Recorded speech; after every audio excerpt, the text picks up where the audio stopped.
तो बच्चों, आज हम लोग इलेक्ट्रिक फील्ड को कंटिन्यू करेंगे। और इलेक्ट्रिक फील्ड में हम लोग बेसिक पढ़ चुके थे, कुछ न्यूमेरिकल भी किया था, उसी को आगे प्रोसीड करते हैं। ठीक है, आज का न्यूमेरिकल कुछ मैकेनिक्स से रिलेटेड होगा। ठीक है, और सिंपल भी क्वेश्चन किया जाएगा, धीरे धीरे लेवल को ऊपर की तरफ ले जाने की कोशिश होगी। तो चलिए सवाल शुरू करते हैं। ठीक है, तो पहला जो क्वेश्चन है हमारा, ध्यान से सुनिएगा। हमको एक नॉन कंडक्टिंग रिंग दिया हुआ है। ठीक है, नॉन कंडक्टिंग रिंग गिवन है, उस पे चार्ज डिस्ट्रीब्यूशन कुछ इस प्रकार का दिया हुआ है। यहाँ पर पॉजिटिव चार्ज, ठीक है, और यहाँ पर नेगेटिव चार्ज, और ये एक सरफेस है। ये सरफेस हमारा कैसा है? रफ सरफेस है। ठीक है, रफ सरफेस दिया हुआ क्वेश्चन में गिवन है। ठीक है, और electric field, external electric field E बराबर E नॉट आई कैप। ठीक है, अब क्वेश्चन में देखिए क्या दिया हुआ है कि जैसे ही इस इलेक्ट्रिक फील्ड को ऑन करेंगे, ठीक है, at T equal T not पे अभी इलेक्ट्रिक फील्ड नहीं है, जैसे ही इलेक्ट्रिक फील्ड को हम प्रोवाइड करेंगे इस सिस्टम के लिए, तो कॉमन सी बात है, इस पर फोर्स इधर लगेगा, इस पर फोर्स इधर लगेगा, ये रोटेट करने की कोशिश करेगा। ठीक है, तो हमें ये बताना है कि फ्रिक्शन कितना होगा। ठीक है, फ्रिक्शन की वैल्यू कितनी होगी कि ये जो हमारा रिंग दिया हुआ है ये रोल करेगा विदाउट स्लाइडिंग,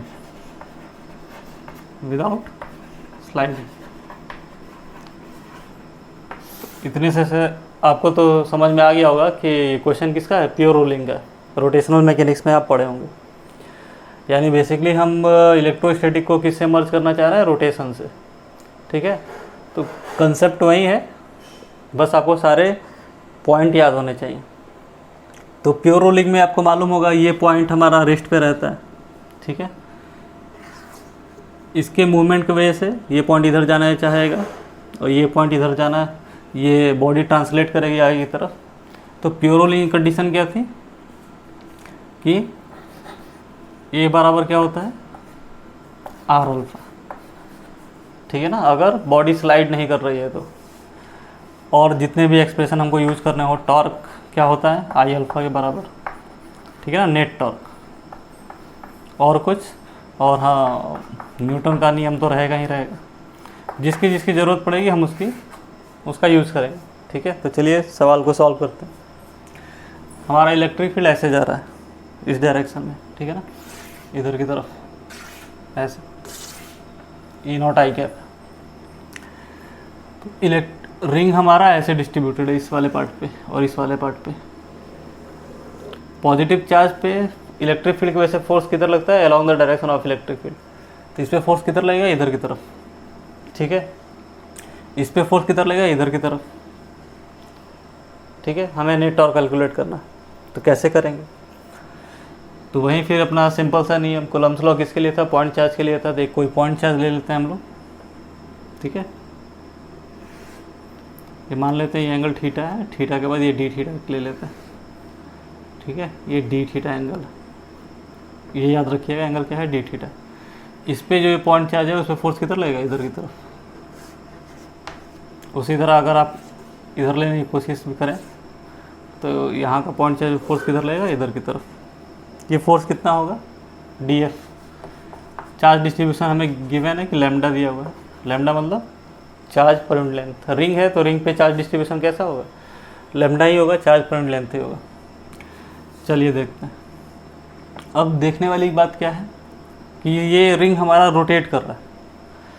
ठीक है, फोर्स ऐसे लग रहा है, तो रोटेशन के लिए आपको याद होगा टॉर्क क्या लिखते हैं हम लोग, टॉर्क क्या लिखते हैं, आर क्रॉस एफ, ठीक है, या फिर एफ परपेंडिकुलर आर। देखिए फिर कैसे इसको सॉल्व करते हैं। ये अगर एंगल थीटा है तो ये भी एंगल क्या हो गया, थीटा हो गया, ठीक है। तो मैं यहाँ पे फिगर बना ले रहा हूँ फिर से, ठीक है। ये वाला पॉइंट है, फोर्स इधर की तरफ लग रहा है, ठीक है। छोटे से पॉइंट चार्ज पे फोर्स कितना है, डी एफ। तो मैं इस फोर्स के दो कंपोनेंट कर लेता हूँ, एक कंपोनेंट इधर की तरफ और एक कंपोनेंट अलोंग द टेंजेंट, ठीक है।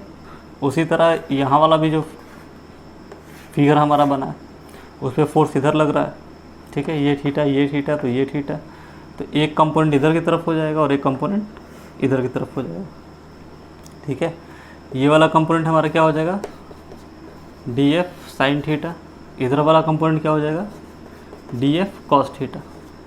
वैसे ही ये भी क्या हो जाएगा, डी एफ कॉस थीटा, और इधर वाला क्या हो जाएगा, डी एफ साइन थीटा, ठीक है। इतनी चीज़ तो क्लियर है। अगर ये प्योर रोल कर रहा है तो फ्रिक्शन का डायरेक्शन किधर होगी, फ्रिक्शन का डायरेक्शन किधर होगा, आगे की तरफ,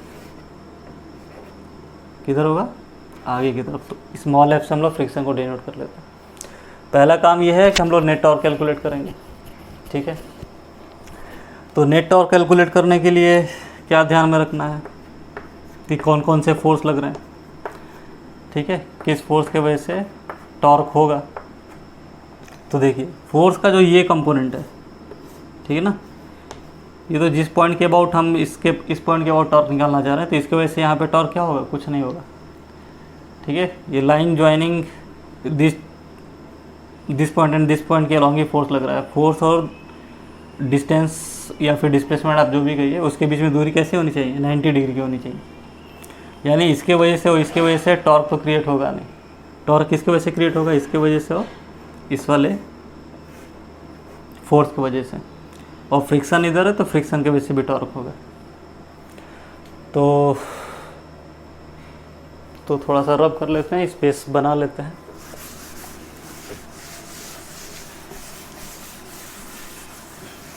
चलिए, डी एफ साइन थीटा की वजह से यहाँ पे टॉर्क कितना होगा, ठीक है। तो छोटा सा टॉर्क लिख लेते हैं, कितना हो जाएगा, डी एफ साइन थीटा, और जो ये रिंग दी है, रिंग के रेडियस हमें गिवन है कि आर है, ठीक है। तो D F sine theta into R, इन दोनों के बीच में एंगल कितना है, 90 डिग्री, ठीक है। तो ध्यान रखिएगा टॉर्क होता क्या है, आर क्रॉस एफ, मतलब आर एफ साइन थीटा। ये थीटा कौन सा एंगल है, इन दोनों के बीच का एंगल है। यहाँ पे जो हम साइन थीटा लिए हैं वो फोर्स का कंपोनेंट है, ठीक है। क्लियर है ना, ये साइन थीटा और ये साइन थीटा अलग अलग हैं, ये फोर्स के कंपोनेंट है, मतलब ये टोटल हमारा एफ ही है। ये आर क्या है, ये दूरी है। हाँ, इन दोनों के बीच में एंगल 90 डिग्री है तो साइन 91 हो जाएगा, ठीक है। तो इसके वजह से पहले टॉर्क कैलकुलेट कर लेते हैं, इसको इंटीग्रेट कर देंगे। हमारा चार्ज डिस्ट्रीब्यूशन कहाँ से कहाँ तक है, एक क्वाड्रेंट में है ये, ठीक है ना। थीटा हमारा ऐसे वेरी कर रहा है इधर से इधर की तरफ, तो कहाँ से कहाँ तक वेरी करना है, 0 से लेके π/2 तक। तो 0 से π/2, ठीक है।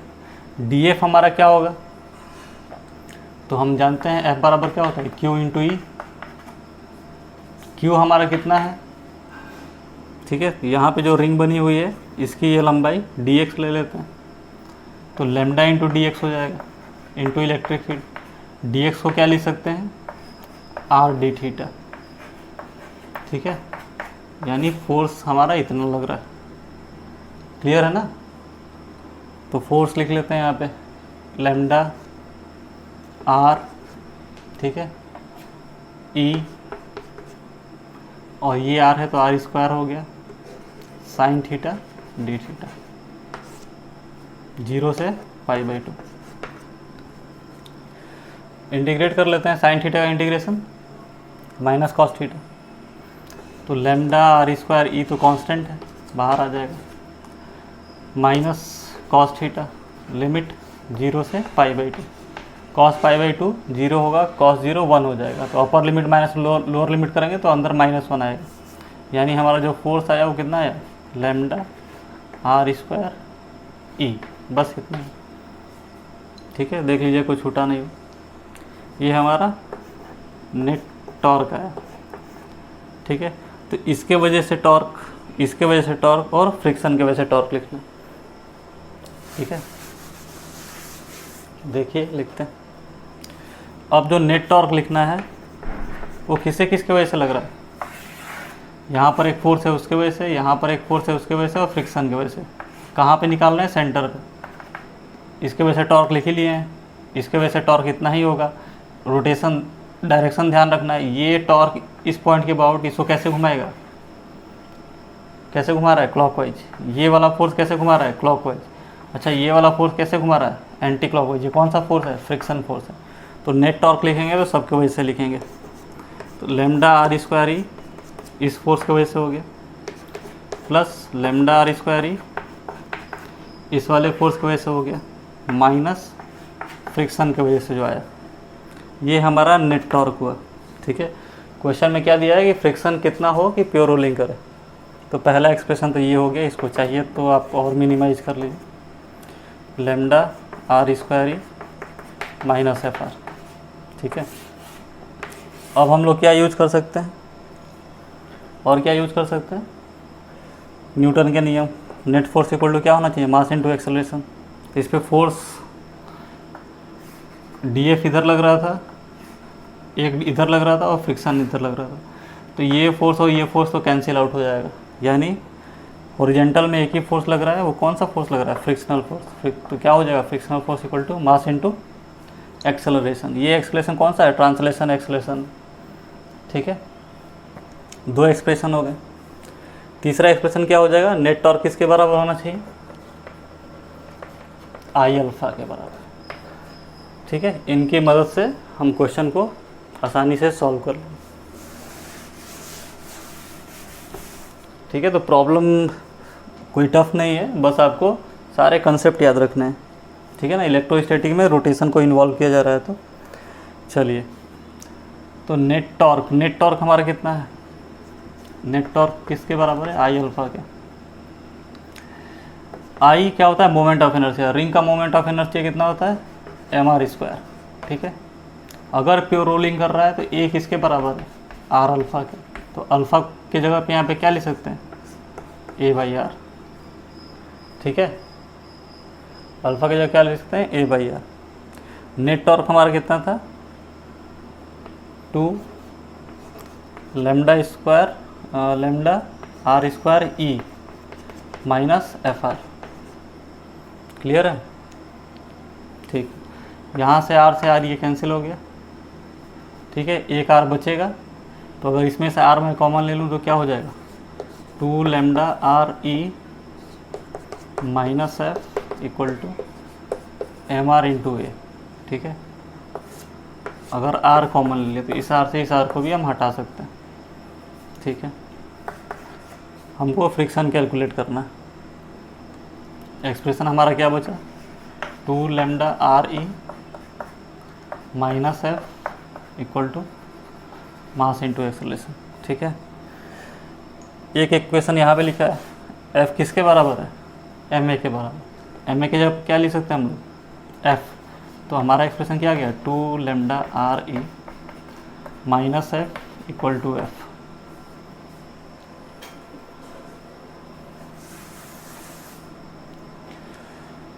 तो यहाँ से 2f इक्वल टू कितना आ जाएगा, 2 लैम्डा आर ई, या फिर ई नॉट लिख लीजिएगा। एफ की वैल्यू कितनी आ गई, लैम्डा आर ई नॉट।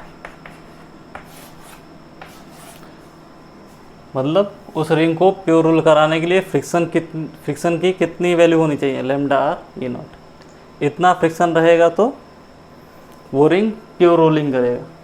ठीक है, इससे कम होगा तब भी स्लाइड होगा, इससे ज़्यादा होगा तब भी स्लाइड होगा। तो क्वेश्चन हमारा प्योर रोटेशन ही का था, तो टफ तो कुछ है नहीं, बस आपको 11th और 12th दोनों को मिला के क्वेश्चन को सॉल्व करना। ठीक है, एक और क्वेश्चन कर लेते हैं।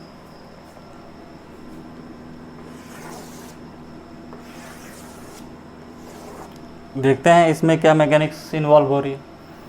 हमको ये सिस्टम दिया हुआ है ऐसे, यहाँ पर एक पॉजिटिव चार्ज है कैपिटल Q, यहाँ भी एक पॉजिटिव चार्ज है कैपिटल Q, ठीक है।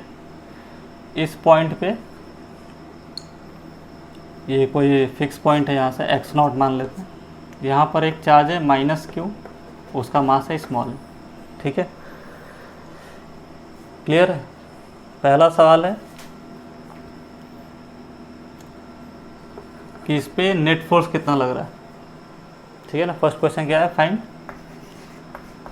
एफ नेट, ठीक है।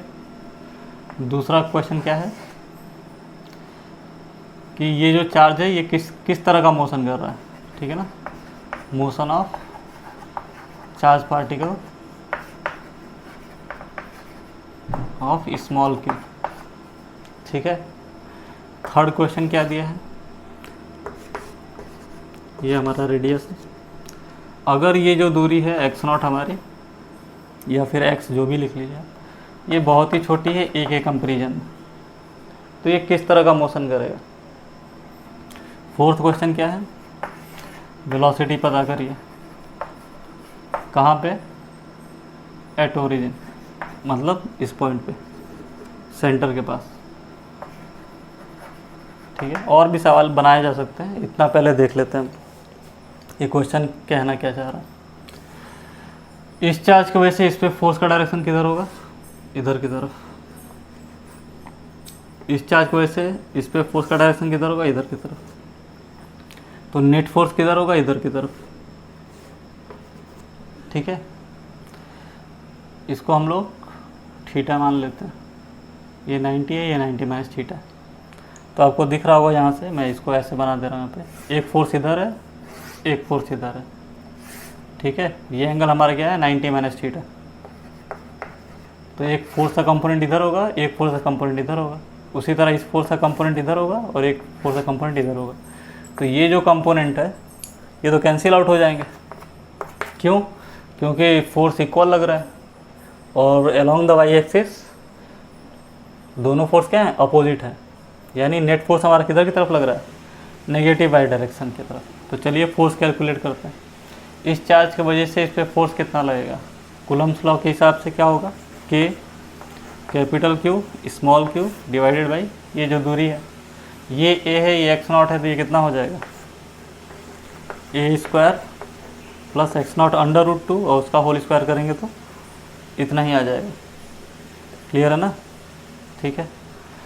उसी तरह इसके वजह से भी उतना ही फोर्स लगेगा।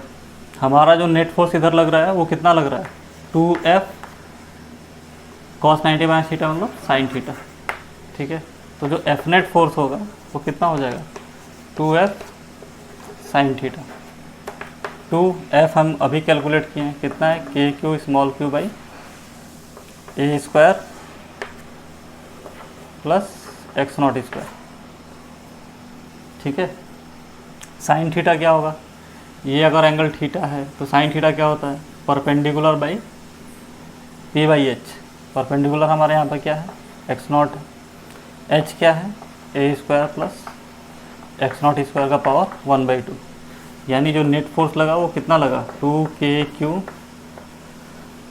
x0 a² प्लस x² की पावर 3/2। ये नेट फोर्स लगा, किधर की तरफ लगा, इधर की तरफ लगा, ठीक है। तो पहला सवाल हमारा हो गया कि नेट फोर्स उस स्मॉल चार्ज पे कितना लग रहा है। दूसरा क्वेश्चन है कि चार्ज जो है वो मोशन कैसा कर रहा है, ठीक है। तो देखिए इस पे फोर्स इधर लग रहा है, इस पे फोर्स इधर लग रहा है, नेट फोर्स इधर लग रहा है, यानी पार्टिकल इधर की तरफ आएगा। जैसे जैसे जैसे जैसे यहाँ पर आएगा, सेंटर पे जैसे पहुँचा तो x0 की वैल्यू क्या हो जाएगी, 0। ये x0 0 हो जाएगा तो नेट फोर्स क्या हो जाएगा, 0, ठीक है। लेकिन मोमेंटम की वजह से क्या हो जाएगा, ये चार्ज पार्टिकल आगे आ जाएगा। एक्सेलरेशन 0 है, इसका मतलब ये नहीं कि वेलोसिटी भी 0 हो गई, ठीक है। पार्टिकल इधर आएगा, जैसे ही इधर आएगा तो ये इस पर फोर्स किधर लगाएगा, इधर की तरफ, और ये इस पर फोर्स किधर लगाएगा, यहाँ पर चार्ज आ जाएगा तो अपनी तरफ। तो नेट फोर्स फिर किधर होगा, इधर की तरफ, यानी पार्टिकल ऐसे ऐसे चलेगी। तो पार्टिकल ऐसे चल रही है अगर, ऐसे और ऐसे, तो ये कैसा मोशन कर रहा है? तो कितने बच्चे कहेंगे कि सर सिंपल हार्मोनिक कर रहा है। तो ये सिंपल हार्मोनिक मोशन नहीं कर रहा है, ठीक है ना। कैसा मोशन है? ये पीरियोडिक मोशन है, ठीक है। ऑसिलेटरी है, ऑसिलेटरी मोशन। ये सिंपल हार्मोनिक क्यों नहीं कह सकते? क्योंकि सिंपल हार्मोनिक मोशन के लिए क्या ज़रूरत है कि फोर्स जो होना चाहिए वो डायरेक्टली प्रोपोर्शनल होना चाहिए -x के, या फिर F = -kx के फॉर्म में होना चाहिए। तो हमें दिख रहा है ये फोर्स जो है x पे तो डिपेंड कर रहा है, लेकिन नीचे के टर्म में भी x0 है। ये चीज़ नहीं होनी चाहिए। ये चीज़ है, इसका मतलब वो कुछ तो कर रहा है लेकिन SHM नहीं कर रहा है, ठीक है ना। SHM एक स्पेशल केस है ऑसिलेशन का। तो ऑसिलेटरी मोशन ये है, ठीक है ना, पीरियोडिक मोशन जिसे कह रहे हैं।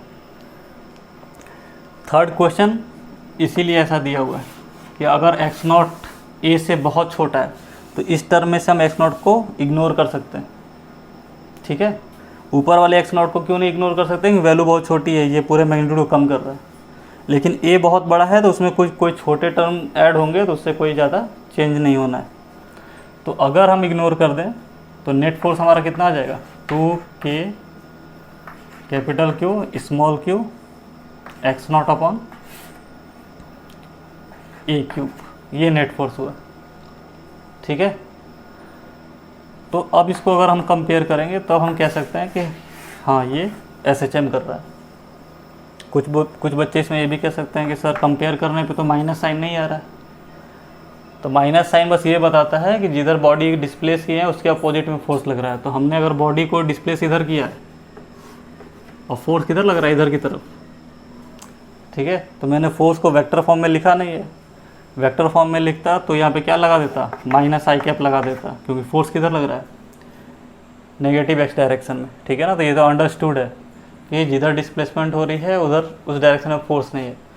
तो ज़रूरी नहीं है कि हूबहू इसी फॉर्म में है, ठीक है ना। माइनस साइन इन वेक्टर किस पर्पज़ के लिए होता है? डायरेक्शन के लिए, ठीक है। तो अब यहाँ पे देखें तो अगर x को छोड़ दें तो ये सारी की सारी वैल्यू क्या है? हमारी कांस्टेंट है। इसका मतलब ये जो फोर्स अभी आया है इसको हम कह सकते हैं कि ये क्या कर रहा है? SHM कर रहा है। तो SHM इस केस में कर रहा है। इस केस में क्या था? ये पीरियोडिक मोशन था, ठीक है। लास्ट वन पे आते हैं। लास्ट क्वेश्चन क्या कह रहा है कि वेलोसिटी एट सेंटर क्या होगा? तो आपको मालूम होनी चाहिए SHM में सेंटर पे वेलोसिटी कितनी होती है। याद करिए, एक्सट्रीम पॉइंट पे वेलोसिटी क्या होती है? पार्टिकल यहाँ से चल रहा है, इसको यहाँ पे जाके रुकना है, मतलब वेलोसिटी 0 हो गई। फिर इधर आता है, उसकी रफ्तार बढ़ती है। सेंटर पे वेलोसिटी मैक्सिमम होती है। कितनी होती है? Omega A. अगर आप SHM पढ़े होंगे तो आपको ये बात मालूम होगी, ठीक है। ए हमारे यहाँ पे क्या है? एम्पलीट्यूड है, जो मैक्सिमम दूरी वो चल सकता है, ठीक है। तो अगर हमें वेलोसिटी निकालना है तो इस फॉर्मूले को देखिए, मैं आपको बता रहा हूँ। नेट फोर्स जो हमारा है वो कितना है? 2k capital Q small q0 x0 a³, ठीक है। फोर्स किसके बराबर होता है? मास इंटू एक्सेलरेशन। ये a अलग है और ये a अलग है, ये रेडियस है, ठीक है, ध्यान रखिएगा। तो डायरेक्टली लेते हैं, m बराबर कितना हो जाएगा? 2k q0 a³ into m, ये एक्सेलरेशन इंटू x0, ठीक है। अब आपको मालूम होगा SHM एक्सेलरेशन क्या होता है? -ω²x, यानी ये टर्म हमारा क्या हो गया? ω² हो गया। यानी ओमेगा कितना हो गया?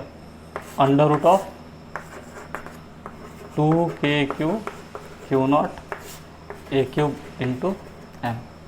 क्वेश्चन क्या था? Velocity at centre. तो वेलोसिटी एट सेंटर क्या होता है? इसमें बस किससे मल्टीप्लाई कर लेना? x0 से मल्टीप्लाई कर लेना। वेलोसिटी क्या हो जाता है? Omega A. ए हमारा एम्पलीट्यूड है और हमें मालूम है कि मैक्सिमम ये x0 तक चलेगा। फिगर तो रब कर दिया गया है, तो इसमें ए से मल्टीप्लाई कर लीजिए, आपका वेलोसिटी आ जाएगा। और भी बहुत सारे क्वेश्चन बन सकते हैं। टाइम पीरियड कोई पूछ दिया तो टाइम पीरियड कितना होता है 2π√m/k। m मास है, k हमारा क्या है, यही कांस्टेंट है, तो k की वैल्यू भी रख लेंगे। ठीक है, मतलब इलेक्ट्रोस्टैटिक को मैकेनिक्स के साथ अच्छे खासे इन्वॉल्व करके बहुत अच्छे सवाल बनाए जा सकते हैं। बस करना क्या है, आपको कंसेप्ट के साथ चिपक के रहना, बाकी कोई क्वेश्चन टफ नहीं है। जो क्वेश्चन आपको टफ लगे ये भी एक अच्छी बात है, इसका मतलब कि आपको उस टॉपिक में कंसेप्चुअली कुछ एरर है। ठीक है, क्वेश्चन सॉल्व नहीं हो रहा है तो इसमें ये बिल्कुल मतलब नहीं है कि आपको फिजिक्स नहीं आ रही। हो सकता है मैथमेटिकल प्रॉब्लम हो आपको, और या तो फिजिक्स के जो भी नियम आप समझे हैं वो अच्छे से समझे नहीं, क्योंकि क्वेश्चन पढ़ते ही आपको समझ में आ जाएगा कि वो क्या पूछा है, मुझे क्या क्या लगाना है। और इसी तरह एप्लीकेशन बेस्ड क्वेश्चन बनते हैं कम्पिटिटिव एग्जाम में। ठीक है, मेंस में तो फिर भी क्वेश्चन इजी बनते हैं, लेकिन एडवांस में तो टोटल कंसेप्चुअल होता है।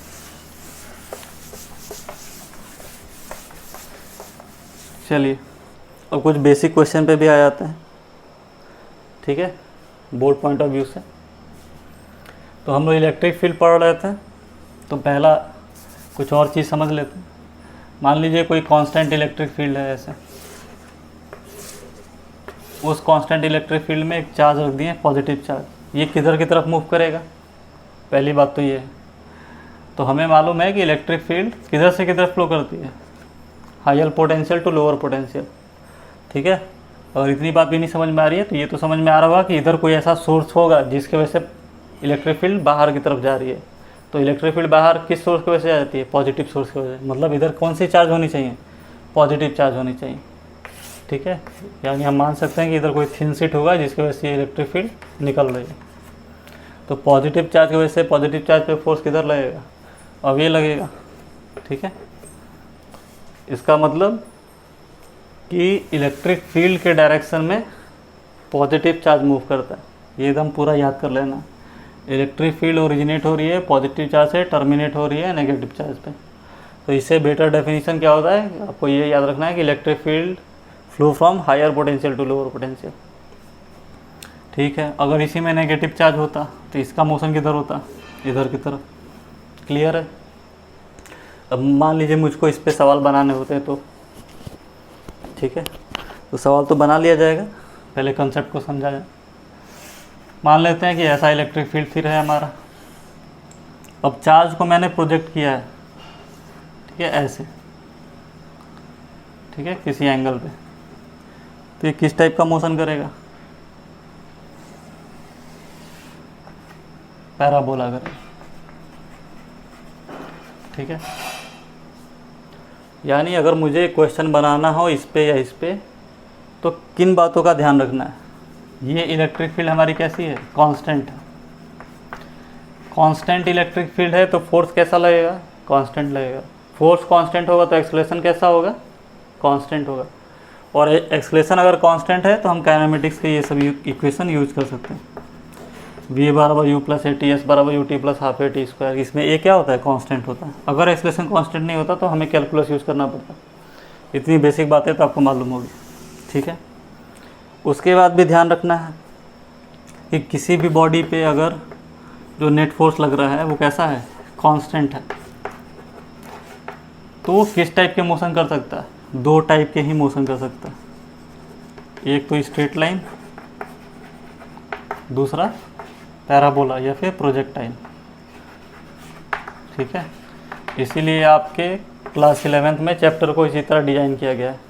पहला चैप्टर क्या है, मोशन इन वन डायमेंशन, दूसरा क्या था, मोशन इन प्लेन, जिसमें प्रोजेक्टाइल है। यानी यही दो टाइप के सवाल बनाए जा सकते हैं कांस्टेंट फोर्स के लिए। ठीक है, आइए दोनों का डिस्कशन कर लेते हैं।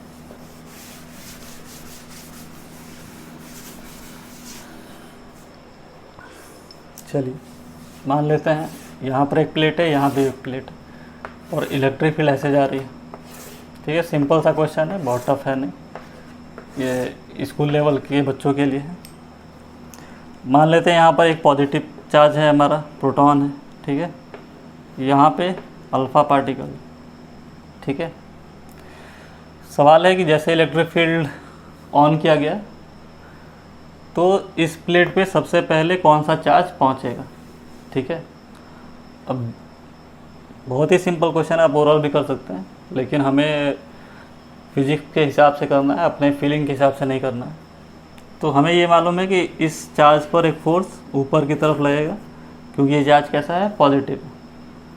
कितना लगेगा, तो प्रोटॉन पे चार्ज कितना होता है, क्यू मान लेते हैं, ठीक है ना, 1.6 इंटू 10⁻⁻19। प्रोटॉन का मास कितना होता है, 1.67 इंटू 10⁻⁻27 kg। तो मास हम इसको m मान लेते हैं, ठीक है ना, चार्ज q मान लेते हैं। अल्फ़ा पार्टिकल लेंगे अगर, तो अल्फ़ा पार्टिकल पे q कितना होता है, तो अल्फ़ा पार्टिकल को आपको मालूम होगा हीलियम न्यूक्लियस कहा जाता है, डबल चार्ज होता है, मतलब उस पर जो चार्ज होता है twice of charge of proton होता है, ठीक है। मास कितना होता है अल्फ़ा पार्टिकल का, तो 4 टाइम्स मास ऑफ प्रोटॉन होता है, ठीक है। चलिए, इस पर फोर्स लग रहा है ऊपर, कितना लग रहा है, Q इंटू ई। फोर्स कांस्टेंट है तो एक्सलेशन भी कांस्टेंट होगा, एक्सलेशन कितना हो जाएगा, QE/m। उसी तरह इस पर फोर्स लग रहा है तो क्या लिखेंगे, Q अल्फ़ा, E तो सेम ही है, अपॉन m अल्फ़ा, ठीक है। कौन पहले पहुंचेगा, मतलब समय कौन कम ले रहा है, तो S बराबर क्या लिख लेते हैं, ut प्लस हाफ ही टी स्क्वायर। इनिशियल वेलोसिटी 0 है, ये मान लेते हैं लेंथ हमारा d दिया हुआ, s तो प्रोटॉन के लिए पहले निकाल लेते हैं, ठीक है ना, sp, ये टर्म 0 हो गया, ये हाफ हो गया, ये क्या हो गया, QE/m, mass of proton, charge on proton into T square. तो यहाँ से t की वैल्यू कितनी आ गई, √2 sp कितना था हमारा, d था, d into mass of proton upon charge on proton into electric. देख लीजिएगा ध्यान से, 2d mp अपॉन QE, सही है। ये किसका है, प्रोटॉन के लिए। उसी तरह टाइम आप निकाल लीजिए किसके लिए, अल्फ़ा पार्टिकल के लिए, सेम एक्सप्रेशन यूज होगा। तो या इसका कितना आ जाएगा, √2 charge on alpha particle into electric field upon, charge नहीं है यहाँ पे, d mass of alpha particle, charge of alpha particle और इलेक्ट्रिक फील्ड, ठीक है। कौन पहले पहुँचेगा, तो ध्यान दीजिए, 2 इसमें भी है, इसमें भी है, d इसमें भी है, इसमें भी है, e इसमें भी है, इसमें भी है। मतलब जो टाइम एक्चुअली में डिपेंड कर रहा है वो किस पे डिपेंड कर रहा है, मास और चार्ज पे, ठीक है। टाइम किस पे डिपेंड कर रहा है, इस पे। अब लॉजिकल सी बात है, अगर प्रोटॉन रहता तो यहाँ पर हम क्या लिखते हैं, प्रोटॉन का मास m है, चार्ज q है, कोई दिक्कत नहीं है, यही हो गया मान लीजिए। अल्फ़ा पार्टिकल रहता तो क्या लिखते हैं, यहाँ पे 4 टाइम मास हो जाता प्रोटॉन के और चार्ज होता 2 टाइम्स, ये 2 से 2 कट गया। कौन सी क्वांटिटी बड़ी है, ये है कि ये वाली क्वांटिटी बड़ी है हमारी, क्वांटिटी बड़ी हो है, इसका मतलब कि ये टाइम जो अल्फ़ा पार्टिकल लग रहा है वो ज़्यादा है, यानी पहले कौन पहुंच जाएगा, प्रोटॉन पहले पहुंच जाएगा। टी जिसका कम आ रहा है इसका मतलब वो कम समय ले रहा है, ठीक है। अब इसमें आप चार्जेस डालते रहिए, खेलते रहिए, कोई टफ क्वेश्चन नहीं, बेसिक है, ठीक है। एक क्वेश्चन हम लोग प्रोजेक्टाइल पे भी कर लेते हैं। आप चाहें तो एनसीईआरटी के एडिशनल क्वेश्चन के लास्ट क्वेश्चन पे जाएंगे तो आपको प्रोजेक्टाइल से रिलेटेड क्वेश्चन मिल जाएगा। तो फिगर फिर वैसा ही बना लेते हैं कुछ। इलेक्ट्रिक फील्ड हमारी ऐसी, ठीक है। यहाँ से किसी एक पॉजिटिव चार्ज को प्रोजेक्ट किया गया, ये हमारी कुछ लंबाई L दी हुई है, ठीक है। तो इसका पाथ कैसे होगा, फोर्स किधर लग रहा है, ऊपर की तरफ, प्रोजेक्ट हम ऐसे किए हैं, तो ये पाथ कैसा कुछ लेगा, ऐसा लेगा, ठीक है। तो ये कहाँ पर जाके टकराएगा हमको ये पता करना, ठीक है। या फिर वेलोसिटी कितनी होगी कि एंड पे उसके टकराए, ये सवाल बनाया जा सकता है। तो ध्यान देने वाली बात है, इस चार्ज पार्टिकल कहीं भी हो, यहाँ हो, यहाँ हो, हर समय फोर्स किधर लग रहा है, वाई डायरेक्शन में वर्टिकली अपवर्ड। एक्स डायरेक्शन में कोई फोर्स है नहीं है, तो फोर्स इन एक्स डायरेक्शन क्या है 0, यानी एक्सेलरेशन इन एक्स डायरेक्शन क्या है 0, यानी जो फाइनल वेलोसिटी होगी वही इनिशियल के बराबर होगी एक्स डायरेक्शन के लिए। इतनी चीज़ तो आपको प्रोजेक्टाइल में भी पढ़ाई गई है। वाई डायरेक्शन में फोर्स 0 नहीं है तो एक्सेलरेशन भी 0 नहीं होगा, मतलब वेलोसिटी चेंज होगी यहाँ पर। ठीक है, तो चलिए कैलकुलेट करते हैं। बहुत सारे क्वेश्चन बनाए जा सकते हैं कि कितने एंगल पे निकलेगा, क्या होगा। अब बस देखिए सॉल्यूशन कैसे करना। तो ये हम दूरी कुछ मान लेते हैं कि d दूरी से इसको प्रोजेक्ट किया गया। ठीक है, या इसको l लेंथ चलने में कितना समय लगेगा। तो हॉरिजेंटल में चल रहे हैं तो सिंपल है, हॉरिजेंटल का फॉर्मूला यूज़ करिए, एस एक्स बराबर you x into T. S x हमारा क्या हो गया l हो गया, यू एक्स कितना हो गया, यू एक्स इनिशियल वेलोसिटी कितनी है x में v है इंटू टी। ठीक है, एक तो एक्सप्रेशन यहाँ से आ गया। हमें टाइम नहीं मालूम है, टाइम निकालना है। टाइम कहाँ से निकाल सकते हैं, सेम एक्सप्रेशन y वाले के लिए लिखेंगे U Y T plus half of A Y T square. ठीक है, एस वाई, वाई में इसको कितना चलना है, वाई में कितना चलना है डी चलना है, तो डी लिख लिए। Initial velocity in Y direction है, इनिशियल वेलोसिटी वाई में कुछ है ही नहीं, तो ये क्या हो गया 0। ठीक है, एक्सेलरेशन देखिए, एक्सेलरेशन कितना हो गया, ये कितना हो गया 1/2। फोर्स कितना लग रहा है Q इंटू ई, तो एक्सेलरेशन कितना हो जाएगा QE/m, और यहाँ से क्या आ गया टी स्क्वायर। तो t बराबर कितना हो जाएगा बताइए, 2md/QE। ठीक है, यानी ये कितना x में चला l, वो उसकी वैल्यू कितनी होगी v into this much 2md/QE। ठीक है, अब क्वेश्चन ये भी बन सकता है कि यहाँ पर जब ये चार्ज पार्टिकल जाके ऐसे टकराया तो किसी एंगल पे टकराया होगा, वो एंगल कितना होगा। ठीक है, तो ध्यान से देखिए, अगर ये ऐसे प्लेट है हमारा और चार्ज ऐसे जाके टकरा रहा है, मतलब इसकी वेलोसिटी इस समय इधर की तरफ है, तो वेलोसिटी अगर इधर है तो वेलोसिटी का एक कंपोनेंट ये होगा, एक कंपोनेंट ये होगा। तो अभी हम लोग पढ़े कि एक्स डायरेक्शन में जो वेलोसिटी है उसमें तो कोई चेंज नहीं आना है, मतलब इसकी वेलोसिटी क्या है v ही है। ठीक है ना, वाई डायरेक्शन वाली वेलोसिटी चेंज हो सकती है क्योंकि वाई डायरेक्शन में फोर्स लग रहा है। तो सिंपल सा है, वी वाई कैलकुलेट कर लीजिए। वी वाई बराबर क्या हो जाएगा, U Y plus A Y T. Initial velocity in Y direction is 0, acceleration QE/m, और टाइम कितना है अभी कैलकुलेट किए, √2md/QE। ठीक है, तो अगर ये हमारा वेलोसिटी वेक्टर है, नेट वेलोसिटी वेक्टर, ये इसका Vx कंपोनेंट है, ये Vy कंपोनेंट है, तो नेट वेलोसिटी निकालना हो तो क्या करेंगे, √of this plus this. Question हमारा ये नहीं था, क्वेश्चन था कि कितने एंगल पे ये निकल रहा है, तो यहाँ से tan थीटा का रिलेशन लगा लीजिए। tan थीटा क्या हो जाएगा, Vy/Vx।